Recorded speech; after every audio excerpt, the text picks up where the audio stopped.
ये शरीर पापों की खान है, इसमें पाप भरा होता है। पर शिव पुराण कहती है जब इस शरीर को हम रोज प्रतिदिन शंकर के मंदिर में जाकर एक लोटा जल चढ़ाते हैं और जब हम उस जल को हाथ में लेकर आचमन करते हैं, पीते हैं, थोड़ा सा जल लेकर अपने ऊपर प्रोक्षण कर लेते हैं, छिड़क लेते हैं, थोड़ा सा जल लाकर अपने घर के दरवाजे पर छिड़क लेते हैं, उसका फल ये होता है कि हमारा शरीर, हमारी आत्मा और हमारा घर शंकर के चढ़े हुए जल से, भले हम कितने भी अपवित्र हों, कितने भी पाप कर्म में लिप्त हों, पर शंकर के चढ़े हुए जल से हमारा घर भी पवित्र हो जाता है, हमारा तन भी पवित्र हो जाता है और हमारा मन भी पवित्र हो जाता है। सब कुछ पवित्र।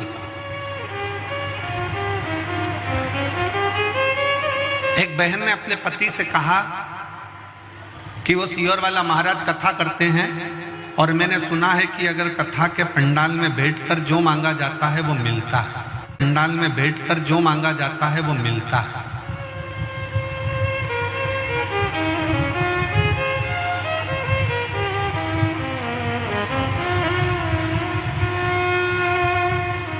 जो मांगो वो प्राप्त हो जाता है। क्या ऐसा हो सकता है? पति ने प्रश्न, फिर पति ने बोला उससे, चलो, पति कहता है कि मैं भी देखता हूं कि शिव महापुराण की कथा से क्या मेरा सही में, कल एक पत्र पढ़ा था कि 30 साल से जो मदिरा पी रहा था उसकी मदिरा छूटी। आज एक पत्र आया है, उस पत्र में उसने लिखा कि 20 से 25 साल से मेरे पति दारू पी रहे हैं। यशोदा मरकाम, ग्राम, थोड़ा पढ़ के बताओ जरा तुम लोग टीवी पर। उकारी है क्या?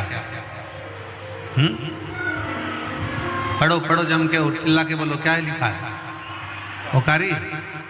यशोदा मरकाम, ग्राम उकारी, जिला बालोद। कहीं बैठी हो दीदी तो हाथ हिला सकती हैं और बेलपत्र लेने के लिए आ सकते हैं। अगर कहीं बैठी हो तो अपना हाथ जरूर हिलाएं।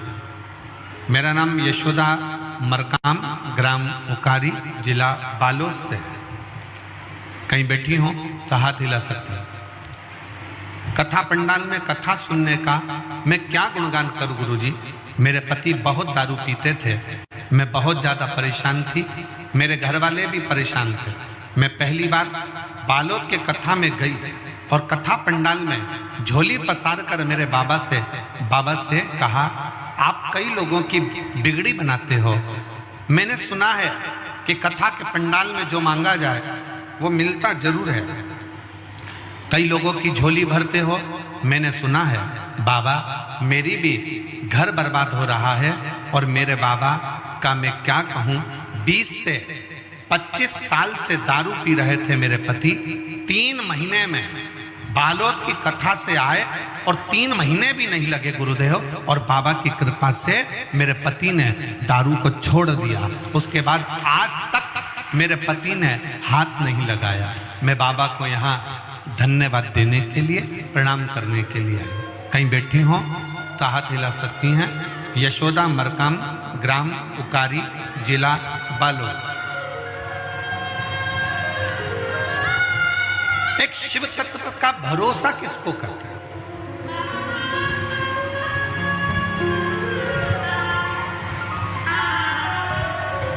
एक शिव के प्रति जागरूकता किसको कहते हैं? शिव के प्रति भरोसा किसको कहते हैं? शिव के प्रति समर्पण किसको कहते हैं? शंकर के प्रति समर्पण का भाव किसको कहते हैं?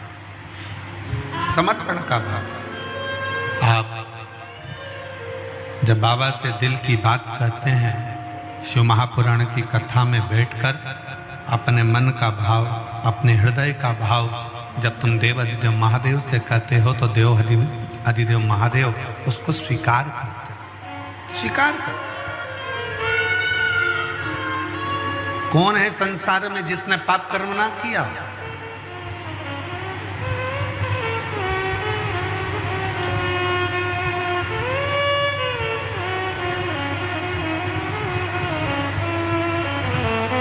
आज एक बहन ने कहा, गुरुजी हम बूढ़ा देव की पूजन करते हैं, वो कौन है?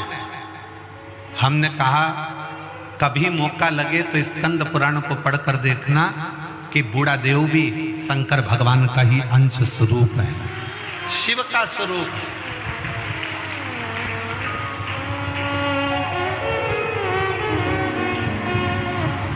बूढ़ा देव भी भगवान शंकर का एक अंश है, बूढ़ा देव भी एक भगवान शंकर का एक प्रतिबिंब है।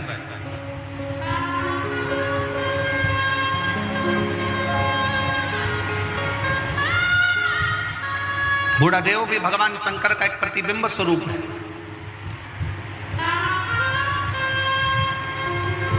शिव की आराधना करने वाले, भगवान शंकर की भक्ति करने वाले, भगवान शंकर की भक्ति में डूबने वाले, इन सब से निवेदन है, संसार सागर में आप ये चाहते हो कि मेरा शंकर मेरी झोली खुशियों से भरे, मेरा शंकर मेरे मन की बात सुने, तो एक निवेदन है, अपने घर से जल लेकर शंकर के मंदिर तक जाओ।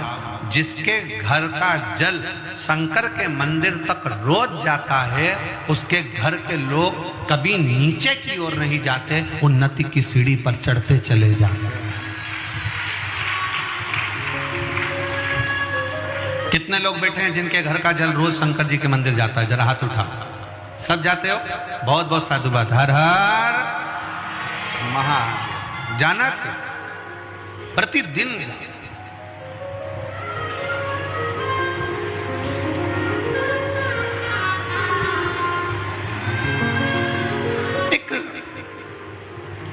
मुर्दे की भस्म को भी मेरे शंकर भगवान अपने तन पर चढ़ाकर उस मुर्दे की भस्म को भी मेरे शंकर पवित्र कर देते हैं। उस भस्म में आप और हम गुनगुनाते रहते हैं, चपटी भभूत में है खजाना।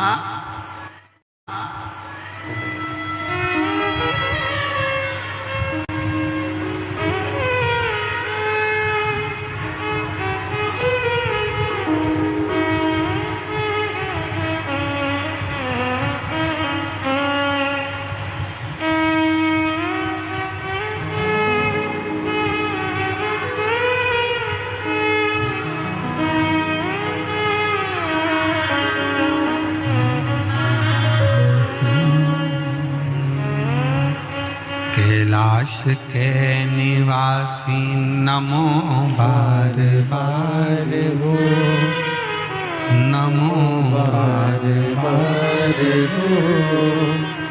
आयो शरण तिहारी शंभु तार तार को।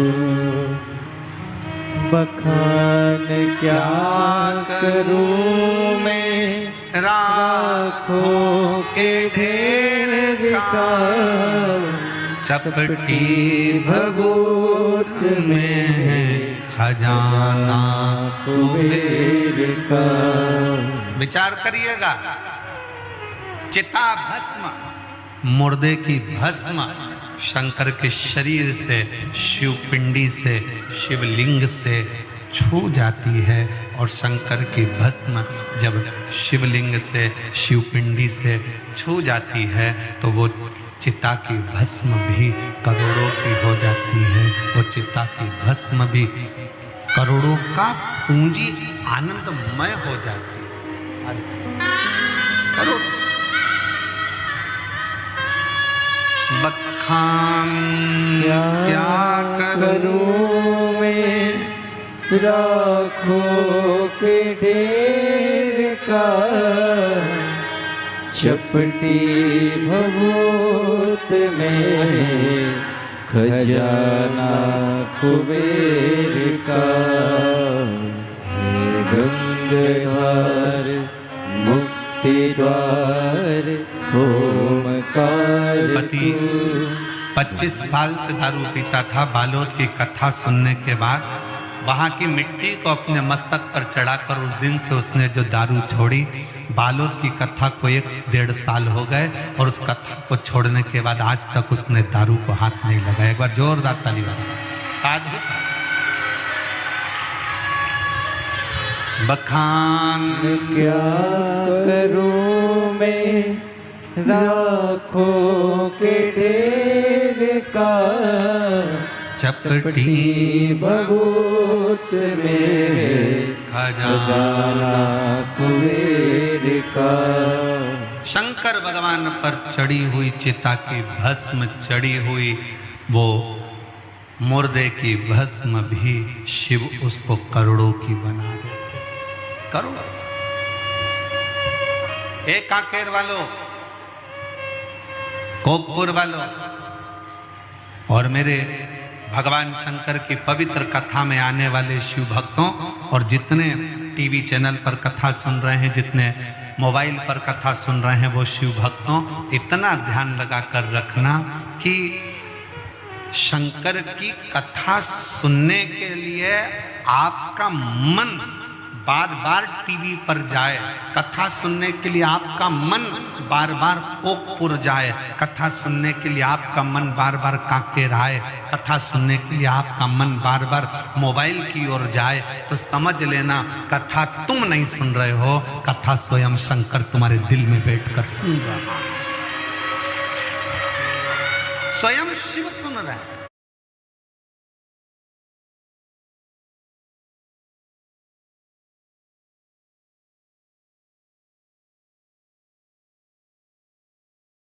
कहती है बाबा, हमारे शास्त्र कहते हैं भगवान की कथा में नहीं पहुंच सकते, शिव पुराण में नहीं पहुंच सकते, निकलोगे नहीं। दोनों अपनी मस्ती में रहते हैं। उन्होंने अपनी जिंदगी में कभी भी ना शंकर जी को देखा, ना कभी भगवान को देखा, ना कभी स्मरण किया, परंतु एक बार उन्होंने क्या देखा कि एक गोल सा शिवलिंग पिंड जंगल में पड़ा हुआ है।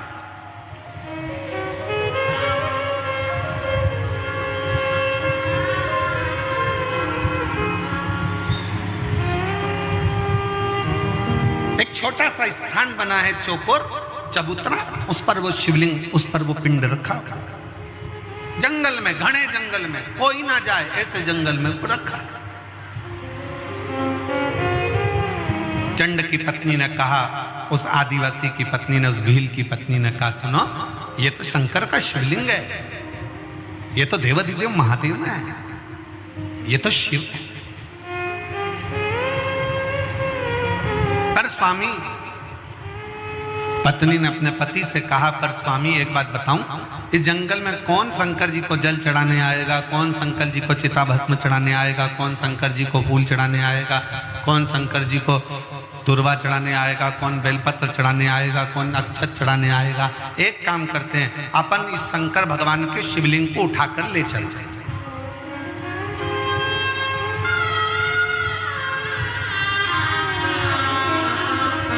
अब ईमानदारी से बोलो, शंकर भगवान का शिवलिंग नदी के तट पे से उठाकर ला रहे थे, उनकी गाड़ी टूट गई, पर शंकर भगवान का शिवलिंग नहीं हिला, वहां स्थापित हो गया, वो हिला नहीं। इसका प्रमाण है कांकेर की यह पवित्र भूमि, शंकर की यह पवित्र भूमि।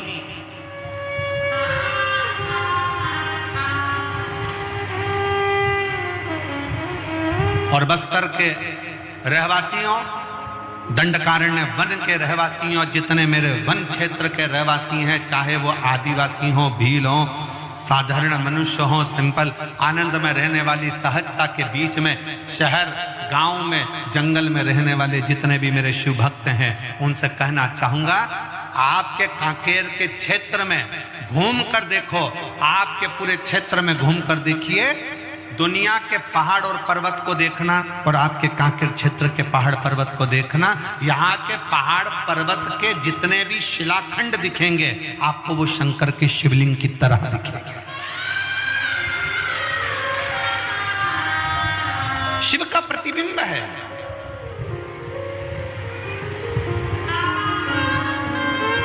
शिव का प्रतिबिंब।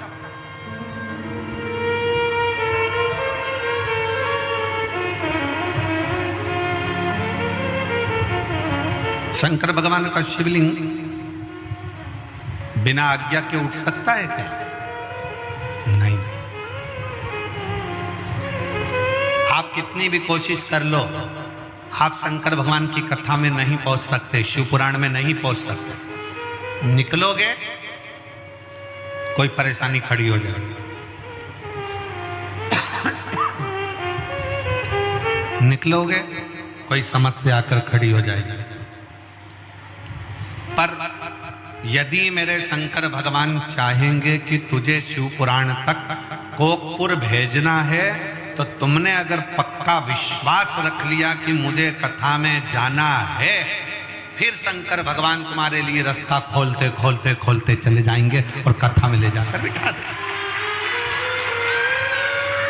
अब कोई कहे कि गुरुजी हमें तो 4 किलोमीटर दूर गाड़ी रोक दी, 3 किलोमीटर दूर गाड़ी रोक दी, पैदल चलना पड़ता है। अभी कुंभ में कितना कितना विचार विमर्श, कुंभ में जितने भी यूट्यूबर हैं वो अपनी अपनी बात में बस एक ही बात कहते हैं, कोई कुंभ में मत आना, 30 किलोमीटर चलना पड़ेगा, कोई कुंभ में मत आना, 15 किलोमीटर चलना पड़ेगा, कुंभ में आओ तो तैयारी कर आना, 20 किलोमीटर चलना पड़ेगा, 8 किलोमीटर चलना पड़ेगा, यहाँ चलना पड़ेगा। सीहोर वाले महाराज की कथा में जाओगे तो 4 किलोमीटर दूर गाड़ी रोक दी जाएगी, पैदल चलना पड़ेगा। सीहोर वाले की कथा में जाओगे तो 7 किलोमीटर दूर गाड़ी रोक दी जाएगी, कथा में जाना है तो इतना पैदल चलना पड़ेगा। अब उनको कौन समझाए? हमारे सनातन धर्म में तो पहले से ही लिखा है, गोवर्धन नाथ जी की परिक्रमा 21 किलोमीटर की, केदारनाथ जी चढ़ो तो 14 किलोमीटर के, वैष्णो देवी चढ़ो तो 12 किलोमीटर की, हमारे यहाँ अमरनाथ चढ़ो तो 24 किलोमीटर का। अर्थात शंकर को पाने के लिए पैदल तो चलना ही पड़ता है, तब शिव मिलता है। आप प्रयागराज की भूमि पर जा रहे हो, आप त्रिवेणी के संगम पर जा रहे हो, आप गंगा यमुना सरस्वती को पाने के लिए जा रहे हो, तो ये तैयारी कर कर चलना कि हमारे सनातन धर्म में कैलाश की परिक्रमा करना है तो 52 किलोमीटर चलना पड़ेगा, केदारनाथ जी का दर्शन करना है तो 14 किलोमीटर चलना पड़ेगा, वैष्णो देवी का दर्शन करना है तो 12 किलोमीटर चलना पड़ेगा, गोवर्धन नाथ जी की परिक्रमा करना है तो 21 किलोमीटर चलना पड़ेगा, कांकेश्वरी माता का दर्शन करना है तो पहाड़ी पर 3 किलोमीटर चलना पड़ेगा। उसी तरह अगर शिव पुराण की कथा सुनना है और कुंभ में, प्रयाग में, त्रिवेणी का, गंगा यमुना सरस्वती का स्नान करना है तो पैदल चलना पड़ेगा, क्योंकि हमारे सनातन धर्म में जितने कदम चलकर हम कथा तक पहुंचते हैं, जितने कदम चलकर हम त्रिवेणी तक पहुंचते हैं, जितने कदम चलकर हम तीर्थ तक पहुंचते हैं, उतने उतने अश्वमेध अपनी जिंदगी में कर लेते हैं और हमारा पाप हम काट देते हैं। सीधे परिवार, जैन परिवार कथा करा रहा है, वो जायसवाल परिवार ने कथा कराई थी बनी में, महाराष्ट्र में। हमने उस कथा में एक बात कही थी, वनी के जजमान जायसवाल जी ने हमसे पूछा, गुरुजी शिव पुराण का सबसे बड़ा फल कैसे मिलता है? तो हमने कहा 7 दिन की कथा में से एक दिन ऐसा निकालना कि दिन भर कथा सुनो, रात्रि को पंडाल का विश्राम करो, दूसरे दिन फिर कथा सुनो, एक रात्रि पंडाल के अंदर भगवान शंकर की भक्ति, यहाँ जो शिव भक्त आए उनका ढोलक मंजीरा बजता है, उनके भजन बजते हैं, श्री शिवाय नमस्तुभ्यम होता है, स्मरण होता है, उनका कीर्तन होता है। कभी मौका लगे तो रात्रि विश्राम पंडाल का करिए और भगवान की अविरल भक्ति को प्राप्त कर कर फिर अपने घर को जाइए, तब मालूम पड़ेगा कि शिव भक्ति किसको कहते हैं।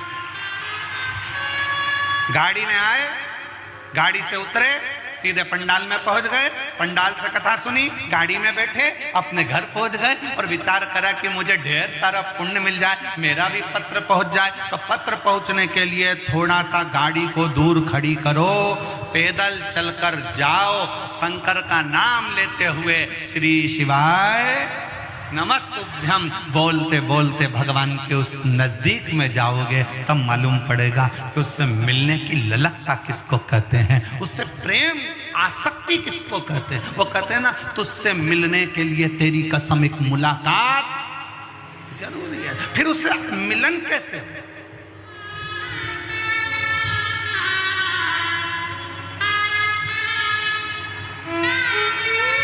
और मेरे भोले तेरा सहारा है,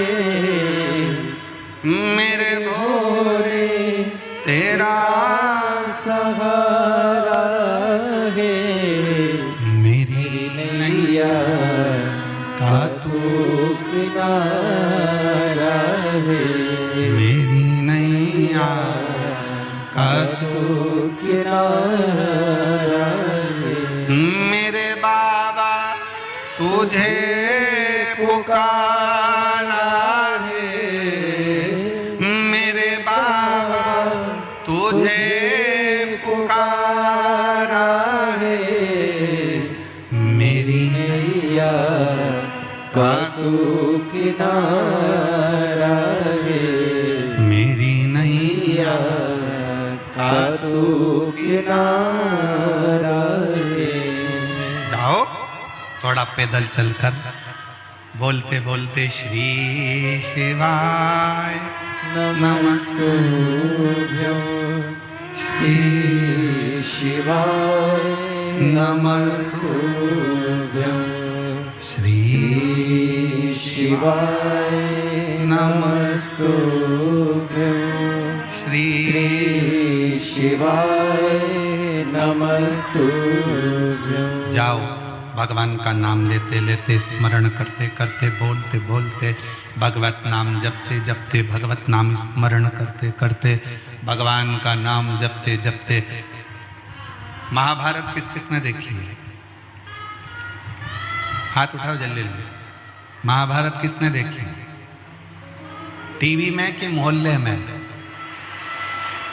है? अरे जम के तो बोलो। टीवी में। मोहल्ले की भी देखी होगी तुमने, मान ही नहीं सकता। ऐसा हो ही नहीं सकता कि मोहल्ले में महाभारत और तुम ना देखो। बड़े खिड़की में तो झांक झांक के देखते, मम्मी जल्दी जल्दी। मम्मी ने पूछा क्या हो गया? जल्दी आ, वो बिमला की बाई लड़ रही है।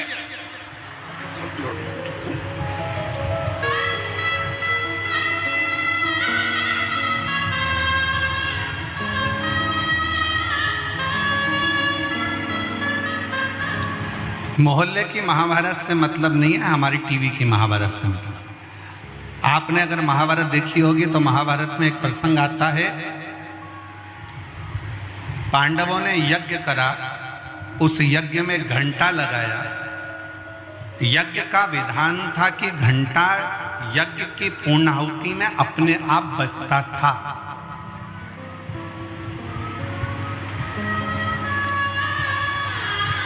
पर पांडवों ने जो यज्ञ करा उसका घंटा नहीं बजा, अपने आप वो घंटा नहीं बजा। पूछा गया यज्ञकर्ताओं से, ब्राह्मणों से, यज्ञाचार्यों से कि ये घंटा क्यों नहीं बजता? कहा महाराज कोई भूखा रह गया, तुमने भंडारा रखा और कोई ने खाना नहीं खाया, कोई भूखा है। पता करा तो एक संत एक कुटिया में बैठे थे और वो कह रहे थे कि मैंने भोजन नहीं करा भंडारे में, इसलिए वो घंटा नहीं बजा। संत के हाथ जोड़े अर्जुन नकुल सहदेव ने कि आप चलो और हमारे यहाँ भोजन करो। नहीं, मुझे 1000 अश्वमेध यज्ञ का पुण्य दोगे तो मैं तुम्हारे यहाँ अश्वमेध यज्ञ का पुण्य चाहिए। द्रौपदी के बात गई। द्रौपदी ने अपनी चप्पल उतारी, पादुका उतार कर हाथ जोड़कर द्रौपदी ने कहा चलो मैं चलती हूँ बाबा से मिलने। द्रौपदी बाबा से मिलने के लिए गई और बाबा से कहा बाबा आप हमारे यहाँ भोजन करने चलो तो यज्ञ का घंटा बज जाए। नहीं, 1000 अश्वमेध यज्ञ का पुण्य दीजिए तो चलूंगा। तो द्रौपदी ने कहा हाथ में जल दो, अब भी संकल्प छोड़ती हूँ, 1000 अश्वमेध यज्ञ का पुण्य अभी दे देती। तुम्हारे पति ने तो यज्ञ नहीं करा, तुमने कब कर लिया? द्रौपदी कहती है बाबा हमारे शास्त्र कहते हैं जितने कदम चलकर हम किसी तीर्थ में जाते हैं, शिव पुराण तक जाते हैं, किसी गुरु से मिलने के लिए जाते हैं, उतने अश्वमेध यज्ञ अपनी जिंदगी के कर लेते हैं। उतने अश्वमेध। मैं आपसे मिलने के लिए बाबा आई हूं ना, 2500 कदम चलकर आई हूं तो मैंने 2500 अश्वमेध यज्ञ कर लिए। 2500 अश्वमेध, उसमें से 1000 अश्वमेध यज्ञ मैं आपको देती हूं। संत उठे, भोजन किया, घंटा बज गया। महाभारत कहती है कि जितने कदम चलकर शिव पुराण तक जाते हो, संत तक जाते हो, गुरु तक जाते हो, तीर्थ तक जाते हो, उतने अश्वमेध यज्ञ कर लेते हो। शिव महापुराण में आने वाले शिव भक्त ये बात अपनी बुद्धि में बिठा लेना, 4 किलोमीटर, 3 किलोमीटर, 2 किलोमीटर, 1 किलोमीटर, आधा किलोमीटर अगर चलने को मिल रहा है तो समझ लेना कि शंकर भगवान तुमसे अश्वमेध यज्ञ करवा रहे हैं। ये अश्वमेध यज्ञ है।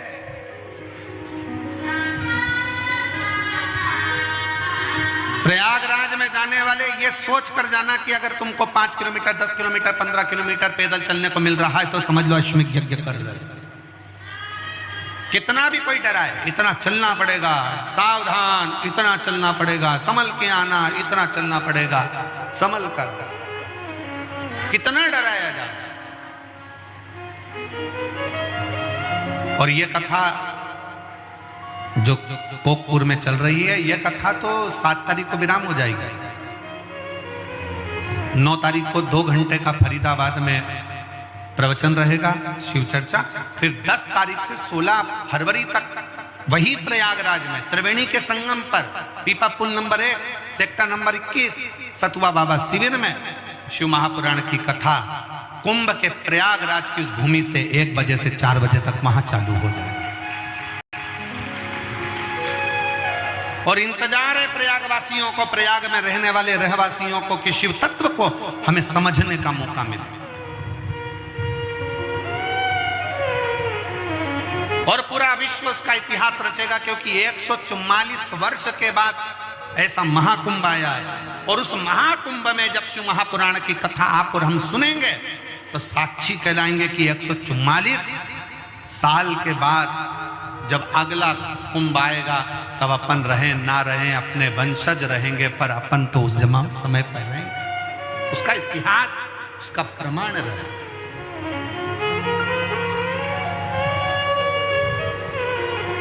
सुनो शिव भक्ति कर। और मेरा काकेर वासियों से निवेदन है, ये कोकपुर में जो शिव महापुराण की कथा आई है, कि आपने जो 1 लोटा जल शंकर जी को चढ़ाया होगा, तब जाकर शंकर जी ने कृपा कर ये शिव पुराण की कथा कोकपुर में करवाई। और काकेर के रहवासियों, कोकपुर के वासियों, आसपास में रहने वाले शिव भक्त पुण्य कमाओ। अगर बाबा ने आपको कुछ दिया है तो उसमें से थोड़ा सा धन निकाल कर किसी भूखे को भोजन कराओ, प्यासे को पानी पिलाओ, किसी का मुख झूठा जरूर कराओ, बन सके तो टॉफी खिला दो, बन सके तो बिस्कुट खिला दो, बन सके तो घर में से थोड़ा सा पापड़ तल के ले आओ, पन्नी में भर के अपने अड़ोसन पड़ोसन धड़ोसन जो बैठी हो उसका मुख झूठा कराओ, और कराओ जरूर। ना जाने कौन से पुण्य से ये शिव पुराण की कथा आपके क्षेत्र में हो रही है।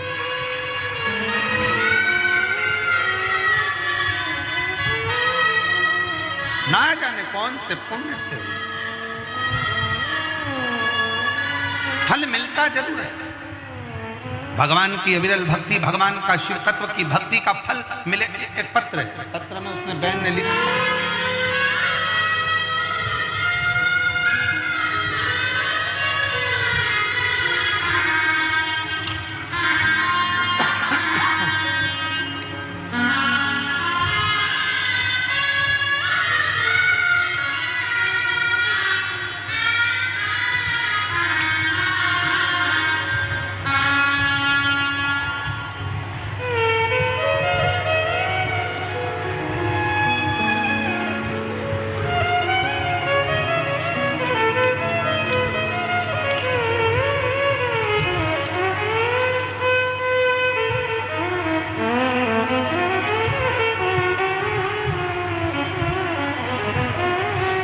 मेरा नाम भामनी वर्मा है और मैं भिलाई छत्तीसगढ़ की रहने वाली हूँ। मेरा मोबाइल नंबर ये है, कहीं बैठी हो हाथ हिला सकती हैं। मेरा नाम भामिनी वर्मा है और मैं भिलाई छत्तीसगढ़ की रहवासी हूँ। मेरा मोबाइल नंबर ये है। आप कहते हो ना गुरुदेव 4 मंजिला छत में जल चढ़ाने के लिए यंत्र की जरूरत पड़ती है और भगवान तक पहुंचने के लिए श्री शिवाय नमस्तुभ्यम मंत्र की जरूरत पड़ती है। गुरुदेव, मैं क्या वर्णन करूं?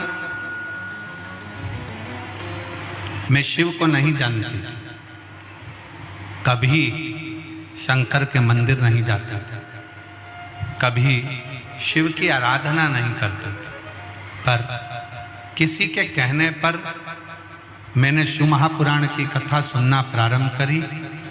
आपका एक नारा सारी समस्या का हल, एक लोटा जल मेरे मन में बैठ गया। मैंने भी भोलेनाथ जी से प्रार्थना करी, बाबा मेरा बेटा और बेटी दोनों कंपटीशन एग्जाम की तैयारी कर रहे हैं। बाबा अगर तूने उन दोनों को सरकारी नौकरी दे दी तो मैं जान जाऊंगी कि तुम शिव हो और तुम्हारे बाबा तुम्हारे मंदिर की सेवा करती रहूंगी। मैंने मंदिर जाना चालू करा, बेटा बेटी को भी मंदिर भेजना प्रारंभ करा, बेटा बेटी से जल चढ़वाना प्रारंभ करा और बेटा बेटी से कहा कि सियोर वाला महाराज कहता है 4 गुना पढ़ाई करो, 4 गुना अध्ययन करो, 4 गुना मेहनत करो और आखिरी में शंकर भगवान पर एक बेलपत्र लगाकर शहद लगाकर जाना, बाबा सुनेगा। आज मैं बाबा को धन्यवाद देने के लिए आई हूँ। मेरे दोनों बच्चों ने सरकारी नौकरी के लिए एग्जाम दिया था और दोनों की मेहनत रंग लग गई, दोनों सरकारी नौकरी में लग गए। मेरा लड़का रेलवे में लोको पायलट है भिलाई चनोदा में और मेरी लड़की स्वास्थ्य विभाग में नर्सिंग ऑफिसर के पद पर कांकेर में नियुक्त हो गई। मैं बाबा को धन्यवाद देने के लिए आई, कांकेर में नियुक्त हो गई। हम लोग इस बाबा के पंडाल में प्रणाम करने को कहते हैं। शिव की उपासना किसको कहते हैं? आप जब देवाधिदेव महादेव से अपने हृदय की बात कहते हो, भगवान शंकर से अपने दिल की बात कहते हो तो शिव उसको स्वीकार जरूर करता है।